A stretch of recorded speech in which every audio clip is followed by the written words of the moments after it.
외동딸인 나는 어릴 때부터 형제 많은 집이 부러웠다. 그래서 항상 가족이 많은 집에 시집 가고 싶었고 자식도 3명은 낳고 싶었다. 지금의 남편을 만난 건 호주에서 잠시 머물렀을 때였다. 단순히 동생으로만 여겼던 남편은 전에 만났던 사람과 달리 늘 사랑이 가득했다. 장거리 연애를 했음에도 언제나 한결같은 이 사람과 결혼 허락을 받으러 갔던 날, 내가 그이보다 나이가 많아서 혹시 반대하시진 않을까 걱정했지만 어른들은 나를 참 예뻐해 주셨다. 2017년 32살의 봄날, 4년 연애 끝에 결혼을 하고 꿈에 그리던 대가족의 며느리가 됐다.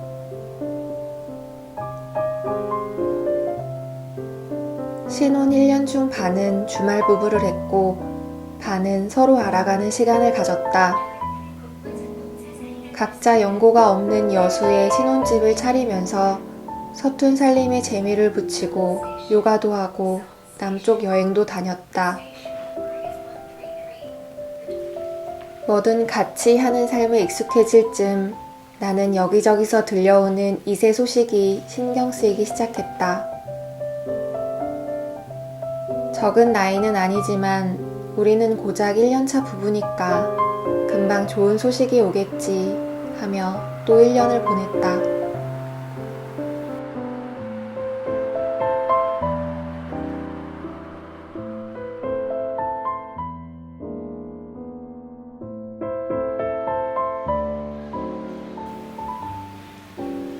(2019년) 첫날 시부모님께 새해 인사를 드리려고 전화를 걸었다.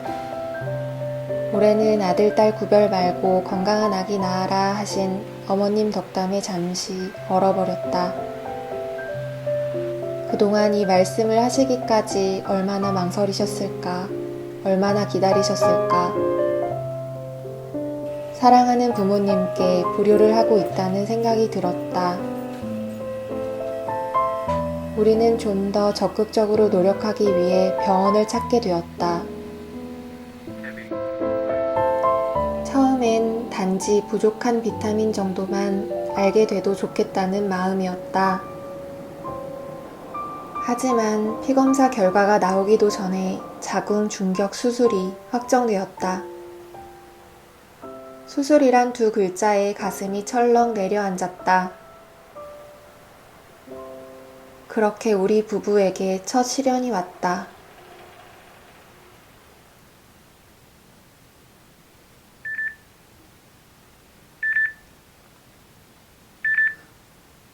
수술하기 전 남편에게 고백했다. 혹시 친정에 무슨 일이 생길까봐 모아뒀던 비상금을 내어놓고 수술이 잘못돼서 내가 이 세상에 없더라도 1년에 한 번쯤은 엄마를 보러 가달라고 부탁했다. 그 정도로 나는 우울했다. 다행히 착상을 방해하는 중격을 잘 제거했고 몇 달간 몸을 추스르며 회복하는 시간을 가졌다. 하지만 원인을 제거하고도 임신은 되지 않았다. 내 나이 34, 더 이상 미루고 싶지 않아서 시험관 시술을 시작하게 됐다. 내가 사는 곳은 난임병원이 없어서 타지로 갈 수밖에 없었다. 여수에서 용인까지 고속버스를 타고 다니며 시술을 받았다. 어쩌다 남편과 동행하는 날이면 남편은 10시간이 넘도록 운전만 해야 했다. 대중교통을 타고 다니는 일도 녹록진 않았다. 한여름의 버스는 에어컨 바람으로 너무 추웠고 매미가 울어대는 바깥은 덥고 습해서 걷는 것조차 힘들었다. 안팎의 온도 차이만큼이나 내 감정도 너를 띄웠다. 그럼에도 정해진 시간이 되면 스스로 자가주사를 놓았고 인터넷에서 좋다고 하는 비타민은 하나 둘씩 늘어만 갔다.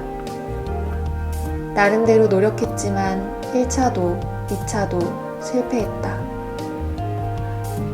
어차피 내 힘으로 되는 일은 아니었다. 너덜너덜해진 몸과 마음을 추스를 시간이 필요해서 병원은 잠시 휴전했다.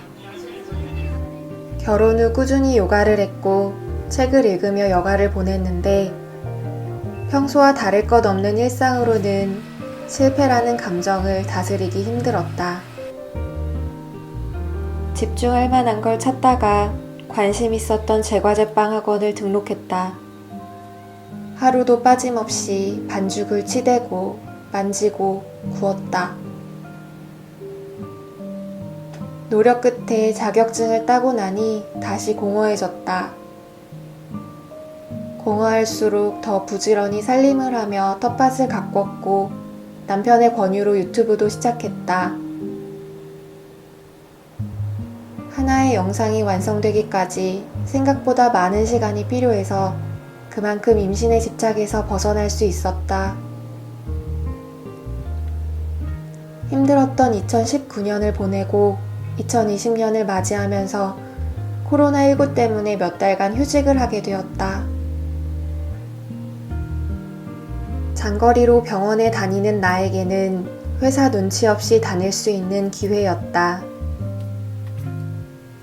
그렇게 3차 시험관 시술을 받게 되었다. 이번엔 반복 착상 실패 검사도 하고 배아 관찰경도 하고 면역을 낮추는 주사까지 맞았다. 비용은 3배가 넘었지만 또 실패했다. 울음도 나지 않았다.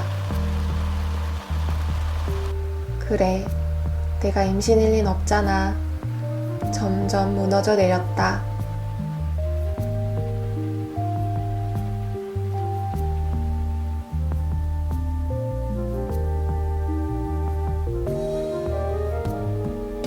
마음을 편히 가져야 된다더라.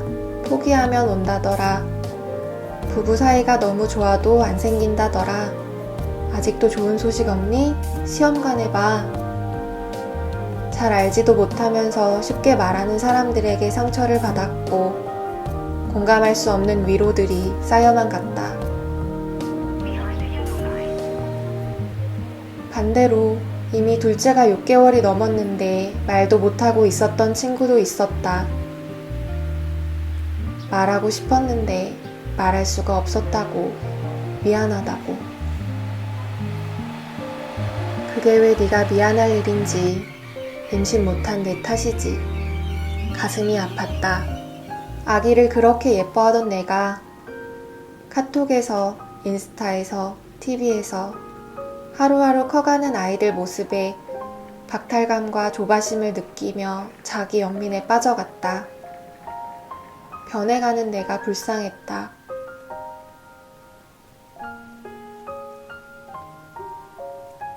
이런 나를 고스란히 지켜봐야 했던 남편에게 가장 미안했다.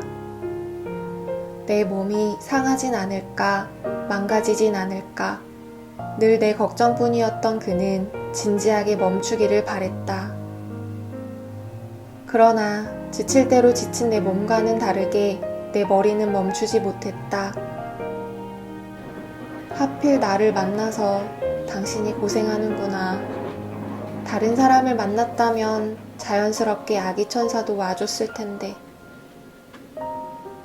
나의 연약한 마음과는 달리 남편은 단 한 번도 부담을 주거나 힘든 내색을 하지 않았다. 4번째 시술을 앞두고 용인에서 서울로 병원을 옮겼다.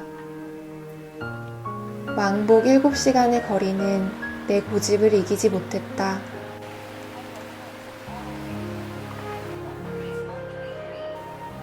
일주일에 몇 번씩 비행기를 타고 기찻길에 올랐다.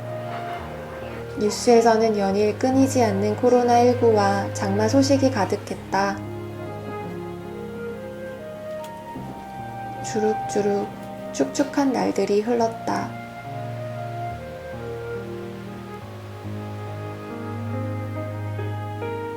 옮긴 병원의 대기 시간은 늘 2시간이 넘을 만큼 사람이 많았다. 왜 나에게만 이런 일이 일어날까? 날 지배해왔던 그런 생각들이, 나와 같은 사람들이 이렇게 많구나. 그들의 존재만으로 위로가 됐다. 시술을 받기 전에 2번째 자궁 수술을 받게 되었다. 내 인생에 이렇게 수술이 많을 줄이야. 다행히 수술은 잘 끝났고 연이어 시술에 들어갔다. 다시 배주사를 놓고 난자를 키우고 채취를 하고 이식을 했다.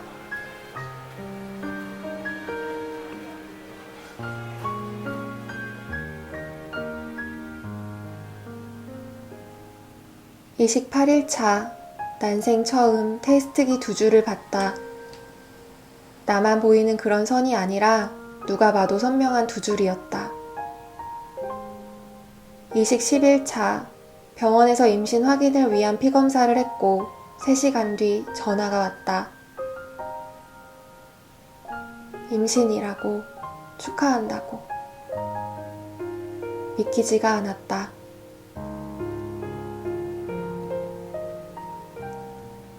마음껏 기뻐할 수가 없었다. 너무 기뻐하면 금방 사라져버릴 것만 같아서. 포기하지 않으면 온다더니, 간절하면 온다더니, 정말 아기 천사가 와주었구나. 조용히 감사의 기도를 드렸다.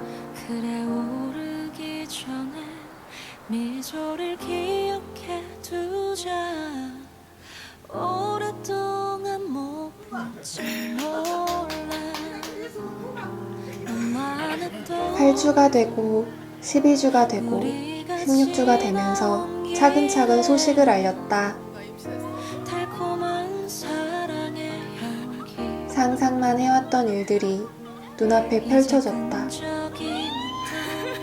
거칠게 내쉬는 숨이 우리 유일한 대화일지 몰라.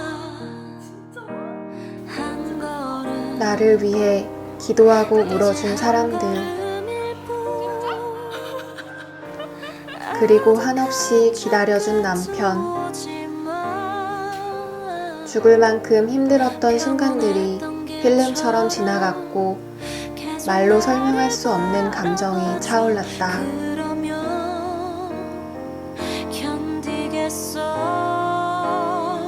사랑의 이 길 함께 가는 그대, 굳이 고된 나를 택한 그대여. 가끔 나를 조용히 위로해줬던 노래. 우리는 비로소 오르막길에 올랐다.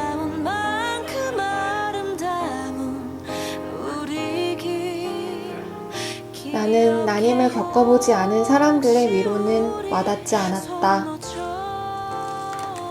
그렇다고 내 상황을 타인에게 이해시키는 건 나를 깎고 토해내고 개설하는 것 같아서 그 누구에게도 털어놓지 못했고 오롯이 혼자서 감내하려고 애썼다. 어쩌면 그 무게 때문에 더 힘들었을지도 모르겠다. 그래서 이 무겁고 어려운 이야기를 영상으로 담았다.